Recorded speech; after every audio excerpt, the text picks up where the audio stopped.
memperkenalkan game kita yang terbaru, namanya Startup Panic. Startup Panic ini adalah game simulasi membuat startup. Mungkin saya jalankan trailernya terlebih dahulu.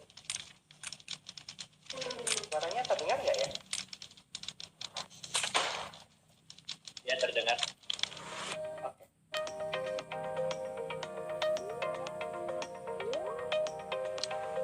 Terbaru kita Startup Panic.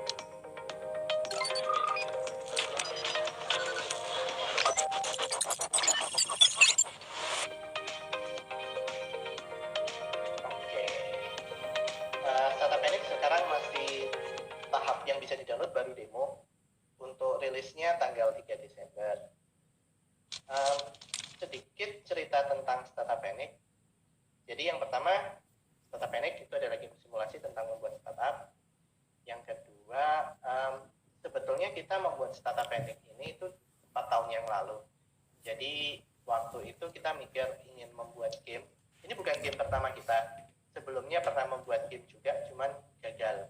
Yang ini alhamdulillah lumayan berhasil. Waktu itu terusnya kita bikin game apa gitu ya, karena defaultnya kita itu adalah orang-orang yang agak malas begitu. Kita mikir buat game apa yang nggak perlu banyak riset gitu. Terus pikiran, gimana kalau buat game tentang startup, karena saya waktu itu founder startup dan saya tahu senang sedihnya seorang founder startup itu apa. Akhirnya diputuskan membuat Startup Panic. Nah, waktu dulu membuat Startup Panic, memutuskan Startup Panic, itu dulu kita berpikir, oh paling 3 bulan selesai gitu ya. Waktu itu memang kita kurang pengalaman juga sih waktu itu, waktu bikin game. Ternyata sekarang udah jalan 4 tahun dan baru mau mulai rilis.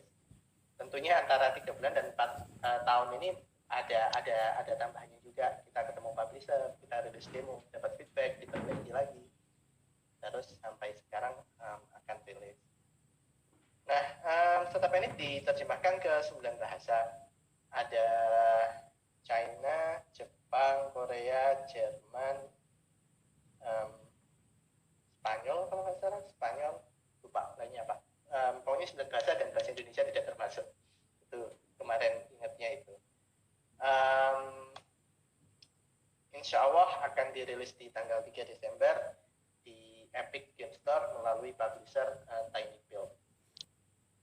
Kalau teman-teman pernah main Hello Neighbor, itu yang buat juga tinyBuild.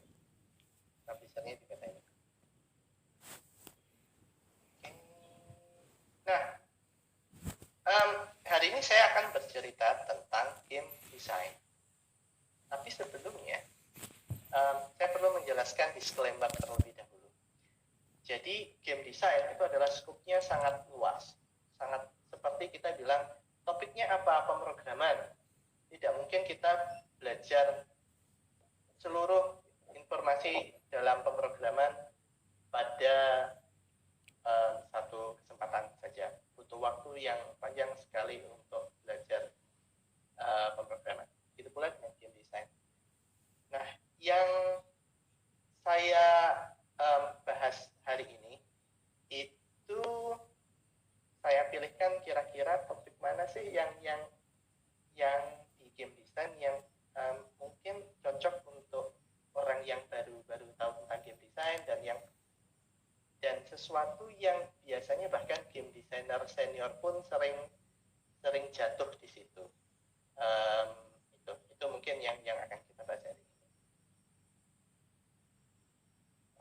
ini. Oke, pertama-tama apa itu game design? Game design itu adalah proses pembuatan konsep desain untuk menciptakan experience dalam bermain game. Ini definisi saya sendiri ya. Jadi tujuan utamanya, keywordnya di sini itu adalah experience. Artinya seorang game designer itu tidak cukup hanya membuat konsep desain dalam bentuk game design dokumen atau mungkin dalam bentuk media yang lain, tapi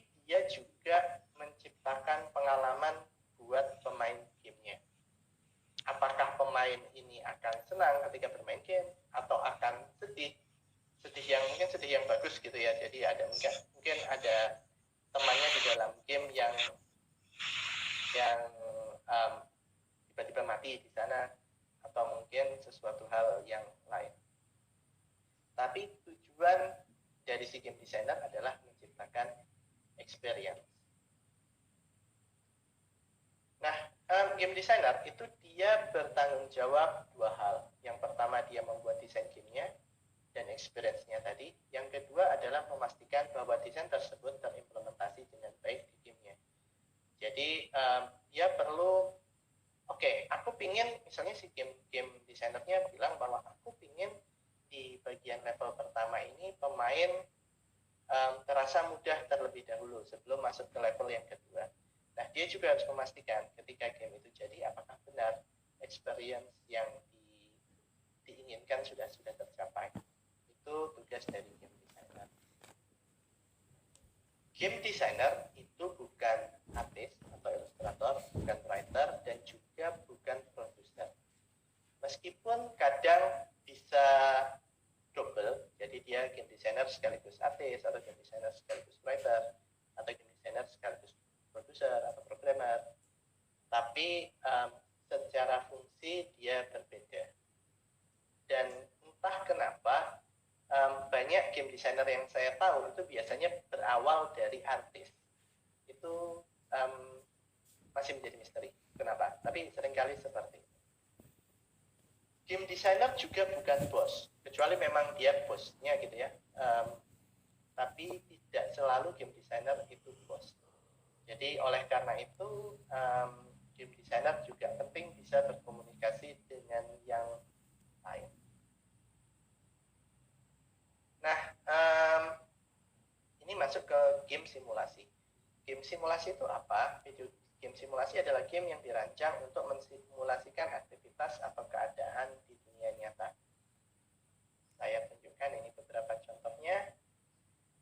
Ini ada SimN. Di SimN ini kita memainkan koloni semut. Lalu ini ada SimCity 2000.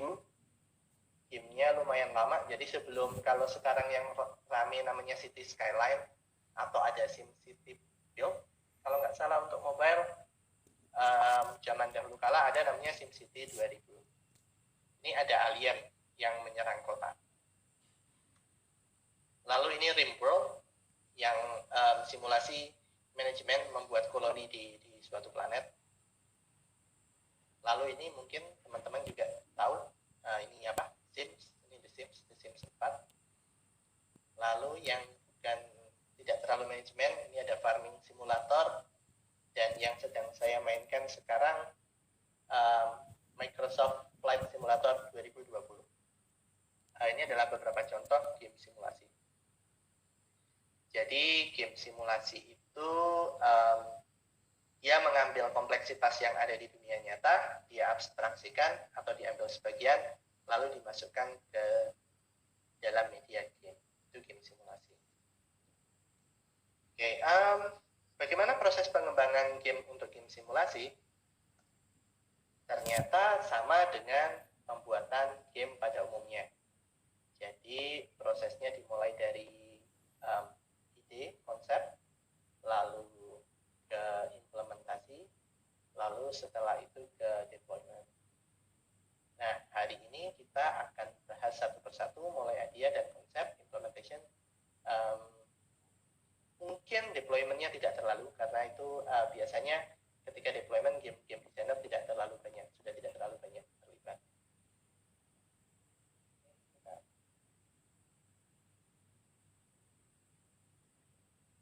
Nah, yang pertama membuat konsep.